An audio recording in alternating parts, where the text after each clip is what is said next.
Dear student, आज आप लोग को यूपी एपीओ में जो प्रीलिम्स एग्जामिनेशंस में बीएनएस से क्वेश्चंस आएंगे भारतीय न्याय संहिता से, उसको कैसे तैयार करें, कैसे कैसे क्वेश्चंस आएंगे और ये बहुत बड़ा रोल प्ले करेगा आपको प्रीलिम्स क्वालिफाई कराने में। एक सीरीज आप लोग के लिए स्टार्ट की जा रही है, उसमें आज पहले नंबर पे आपको दिया जा रहा है बीएनएस के इम्पॉर्टेंट कैसे हम लोग टिप्स को जाने, कैसे बीएनएस को तैयार करें, इस वीडियो में बताया जाएगा। इसके बाद आप लोग को BNSS, फिर BSA, police regulation, police act, constitution, ऐसे ये सीरीज आप लोग के लिए चलाई जाएगी ताकि एग्जामिनेशंस के पहले पहले आप लोगों को पूरा कंप्लीट हो जाए, आप लोग को पूरा मालूम हो जाए कि कैसे हमको तैयारी करनी है ताकि आप फर्स्ट अटेम्प्ट में एपीओ के प्रीलिम्स एग्जामिनेशन को क्रैक कर जाए। Dear student, I am Harsh Bihari Srivastava, law experts, परीक्षा refresher, online law classes from Allahabad. जिन लोगों ने अभी तक परीक्षा रिफ्रेशर यूट्यूब चैनल को नहीं सब्सक्राइब किया, सब्सक्राइब कर लें। देखिए, चैनल का सब्सक्राइब करने का सबसे बड़ा बेनिफिट ये मिलता है कि कोई भी वीडियो बनता है तो आपके सिस्टम पर इंडिकेशन आना शुरू हो जाता है, आपको ये पता चल जाता है कि परीक्षा रिफ्रेशर लॉ क्लासेस का कोई वीडियो आ गया है। देखिए, ये चैनल आप लोग के लिए बनाया गया है, इसमें आप लोग को honourable supreme court, high court के जो जजमेंट होते हैं उसको एनालाइज किया जाता है, कोई वैकेंसी एडवर्टाइज होती है वो आप लोग को बताया जाता है, कॉन्स्टिट्यूशन में कोई अमेंडमेंट होता है, कोई नया कानून बनता है वो आपको बताया जाता है, और इसके साथ साथ आप लोग को एग्ज़ाम से ओरिएंटेड हर समय स्टडी मटेरियल आप लोग को मिलता रहता है। और समय समय पर हम स्पेशलिस्ट और सुपर स्पेशलिस्ट को इस चैनल पर बुलाते रहते हैं जो आप लोग को गाइड करते रहते हैं, वो चाहे जजेस हों, प्रोफेसर्स हों, या कोई साइकोलॉजिस्ट हो, या लोक सेवा आयोग के कोई एक्स मेंबर हो। समय समय पर आप देखेंगे परीक्षा रिफ्रेशर की यूट्यूब चैनल पर वो लोग आए हुए हैं और उन्होंने एक्सपीरियंस को आप लोग के साथ साझा किया है। चलिए डियर स्टूडेंट, देखिए, जो यूपी का एपीओ होने जा रहा है जिसकी 182 वैकेंसी आउट हो चुकी है, इसमें 100 नंबर का लॉ आएगा और 50 नंबर की जनरल स्टडीज आएगी। जो लॉ में है वो BNS, BNSS, BSA, constitution, police regulation, police act. देखिए, BNS का मतलब है कि आईपीसी को रिप्लेस करके जो भारतीय न्याय संहिता बनी है, तो जो भारतीय न्याय संहिता आईपीसी को रिप्लेस करके बनी है, डियर स्टूडेंट, इससे 30 क्वेश्चन आएंगे। पहले जब हम लोग आईपीसी पढ़ते थे पुराने एपीओ में, आप देखेंगे वहाँ 35 क्वेश्चन आईपीसी से आते थे, 35 आते थे। लेकिन इस बार सिलेबस में चेंजेस किया गया है और आईपीसी यानी बीएनएस के नए वाले कानून से जो क्वेश्चंस आएंगे वो आएंगे 30 क्वेश्चन आएंगे और 30 नंबर के रहेंगे। इसमें क्या क्या चीज़ हम लोग को पढ़ना है, देखिए, सबसे पहले इंपॉर्टेंट सेक्शन और उसके इंग्रेडिएंट्स हम लोग को पहले नंबर पढ़ना है। आप लोग पेन कॉपी में लिखते चलिएगा, बहुत ध्यान से सुनते चलिएगा, बिल्कुल कंसंट्रेट रहिएगा, क्योंकि ये सब चीज़ें ऐसी है जो आपको प्री क्वालिफाई कराने में बहुत मदद करेगा। सबसे पहले आपको इम्पॉर्टेंट सेक्शन पढ़नी है और उसके इंग्रेडिएंट्स पढ़ने हैं। यानी जो बीएनएस में 358 सेक्शन है उसमें आज आप लोग को इस वीडियो में हम बताएंगे कि कैसे इंपॉर्टेंट सेक्शन को पढ़ें, कितने इंपॉर्टेंट सेक्शन है, उन सेक्शन को हम आपको लिखवाएंगे भी, उसको बताएंगे भी, और उसके आवश्यक तत्व को पढ़ना है। पहला चीज़, जिससे आपको क्वेश्चन जरूर मिलेगा, जैसे फॉर एग्जाम्पल अगर आप जैसे पढ़ते हैं थेफ्ट, चोरी, देखो थेफ्ट आ गया है अब बीएनएस के सेक्शन 303 में, और इसके इंग्रेडिएंट्स कितने हैं? 5 इसके आवश्यक तत्व है। जैसे आप जानते हैं कि मूवेबल प्रॉपर्टी होनी चाहिए, चोरी के लिए सबसे इंपॉर्टेंट क्या है? चल संपत्ति हो। दूसरा क्या है? डिसऑनेस्टी, बेईमानीपूर्ण आशय होना चाहिए। तीसरा क्या है? किसी के पोजीशन में हो। चौथा क्या है? किसी बिना कंसेंट के हो। और पांचवा है कि उसको मूव कराया गया हो। यानी कि चल संपत्ति हो, बेईमानीपूर्ण आशय हो, किसी के कब्जे में हो, उसकी सम्मति का अभाव हो और उसको वहां से हटाया गया हो या ले जाया गया हो। मूवेबल प्रॉपर्टी हो, डिसऑनेस्टी हो, पोजीशन में हो, विदाउट कंसेंट हो और मूव कराया गया हो। ये 5 आवश्यक तत्व है। प्रीलिम्स के एग्जामिनेशंस में ये आपसे ज़रूर और ज़रूर आते रहते हैं।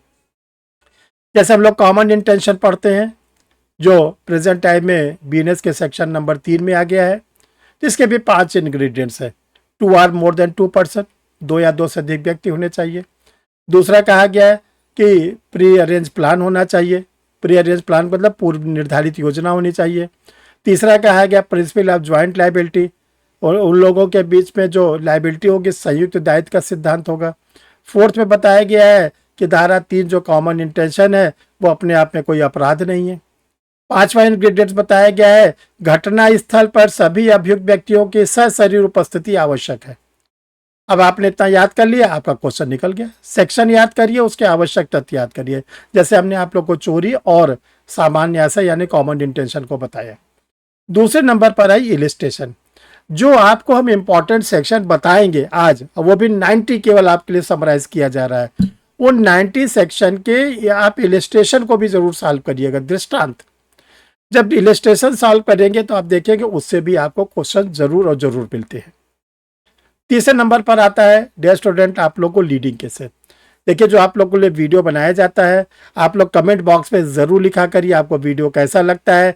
जो आप पूछना चाहते हैं, जानना चाहते हैं, समझना चाहते हैं, उसको भी कमेंट बॉक्स में जरूर लिख दिया करिए। हम एक एक लोग के कमेंट्स को पढ़ते हैं, हो सकता है कि थोड़ा सा टाइम लग जाता हो, क्योंकि बहुत बिजी लाइफ रहती है।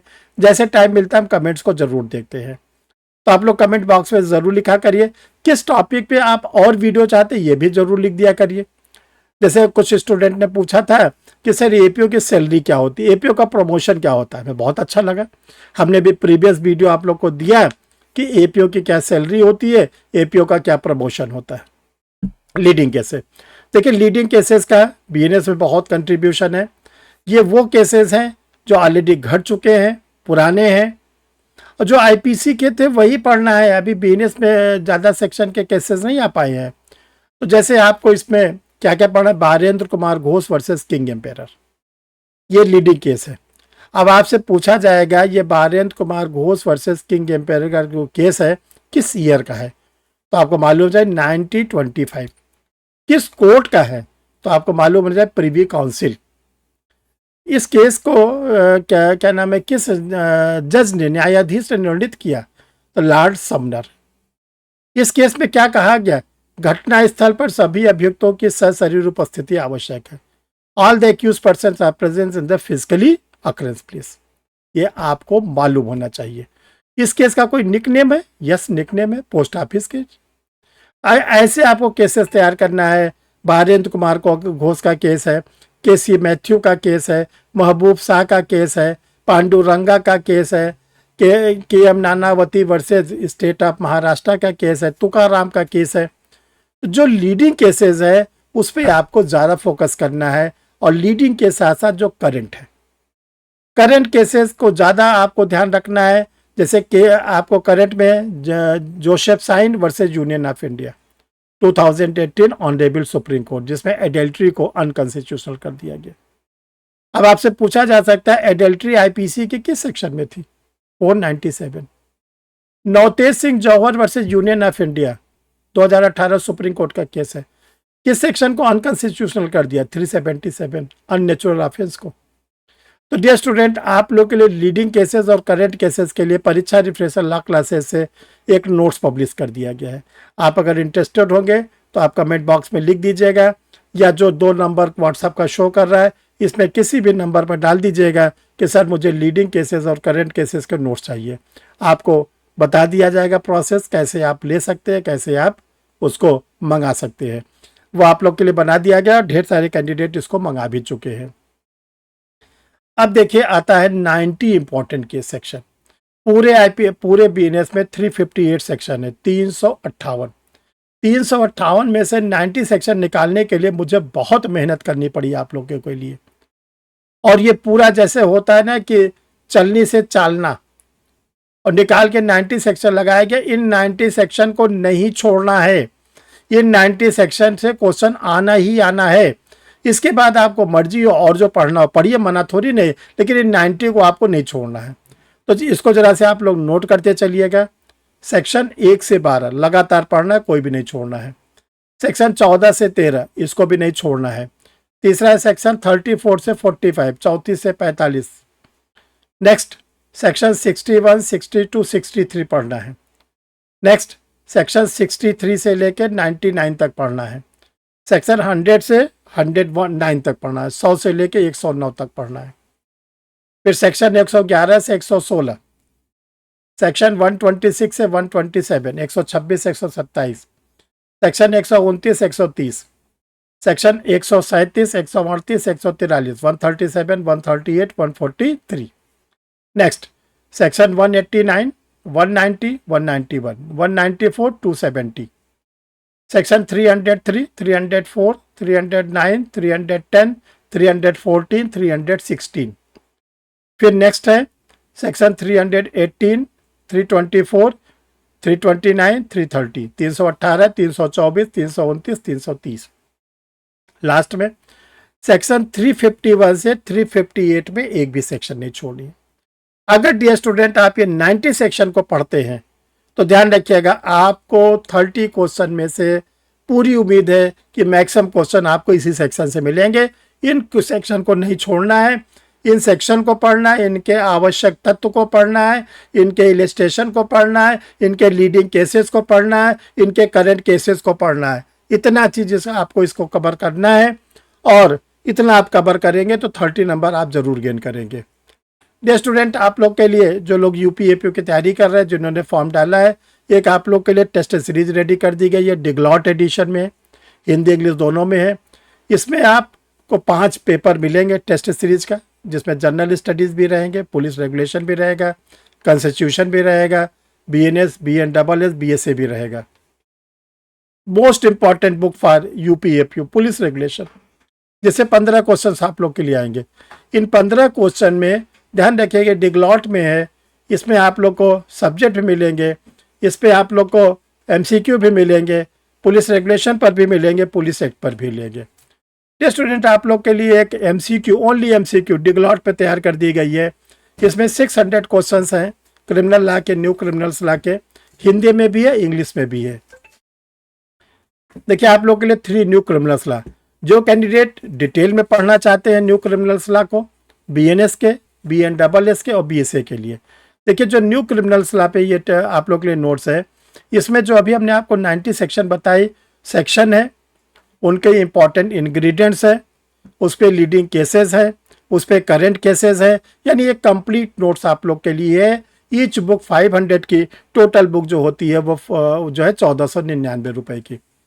डियर स्टूडेंट आप लोग के लिए जनरल स्टडीज़ के नोट्स रेडी है, हिस्ट्री, ज्योग्राफी, इकोनॉमिक्स के। और ध्यान रखिएगा अब आप लोग के लिए जो इंग्लिश में जनरल स्टडीज़ के नोट्स नहीं थे वो अवेलेबल है, आप इंग्लिश मीडियम में भी मंगा सकते हैं। जिसका इंग्लिश लैंग्वेज है वो इंग्लिश पे ही मंगाएगा, हिंदी वाले अपना हिंदी में मंगाएंगे। डियर स्टूडेंट आप लोग के लिए एक बहुत ही यूनिक छोटी सी बुक तैयार कर दी गई है, पॉकेट डिक्शनरी, जिसमें 40 बैरेक्ट एक साथ दिए गए हैं। बहुत ही यूनिक बुक है, हर एडवोकेट के टेबल पर होनी चाहिए, हर जुडिशियल के एपीओ के, हर जुडिशियल की तैयारी करने वाले स्टूडेंट के टेबल पर होनी चाहिए। और सबसे अच्छी बात है बहुत ही सस्ती, इतनी सस्ती है कि आपको ताजुब होगा, ओनली 349 में। ये इंग्लिश लैंग्वेज में निकाली गई है। देखो जो स्टूडेंट कह रहे हैं सर हिंदी में, देखो इतना तो इंग्लिश पढ़ना पड़ेगा, केवल सेक्शन ही तो है। अगर आप इतना नहीं पढ़ते तो अच्छे एडवोकेट कैसे बन पाएंगे, कैसे आप एडीजे बन पाएंगे, कैसे आप सिविल जज बन पाएंगे, कैसे आप एपीओ बन पाएंगे। तो इतनी तो इंग्लिश डियर स्टूडेंट आप लोग को पढ़नी पड़ेगी। अब आप परीक्षा रिफ्रेशर लॉ क्लासेस जो आप लोग के लिए स्टार्ट हो चुका है, यह एपीओ का बैच, ये जो बैच का टाइम इस समय 8 PM to 9:30 PM, 1.5 घंटे की क्लास चल रही है। और जैसे 2 अक्टूबर आएगा, 2 अक्टूबर से फिर आप लोग की ये क्लास 2.5 घंटे की हो जाएगी। अभी 1 घंटे की क्लास जो कैंडिडेट झारखंड एपीओ से जुड़े हुए उनकी चल रही है, उनका बैच जो है 2 अक्टूबर को फिनिश होने जा रहा है, वो टाइम आप लोग के लिए अलॉट हो जाएगा। और यूपी एपीओ की आपको जो क्लास मिलेगा वो 3.5 घंटे की। कैसे जुड़े, देखिए यूपी एपीओ का क्लास लेने के लिए ऑनलाइन क्लासेस चलती है, लाइव क्लास चलती है। लाइव क्लास के बाद 2 घंटे के बाद आपको रिकॉर्डेड वीडियो मिलता है, टेस्ट सीरीज मिलती है, स्टडी मटेरियल मिलता है और आपको मंथली फीस जमा करने की फैसिलिटी मिलती है। ये ज्वाइन करने के लिए आपको ये जो व्हाट्सअप नंबर दिए गए हैं इस पर अपना कोई आइडेंटिफिकेशन भेजना पड़ेगा, आधार कार्ड भेज सकते हैं face side back side. Coaching का आपको फिर QR कोड जाएगा बैंक का, उसमें आप फीस जमा करेंगे और इसके बाद आप क्लास में ले लिए जाएंगे। क्लास गूगल मीट पे चलती है।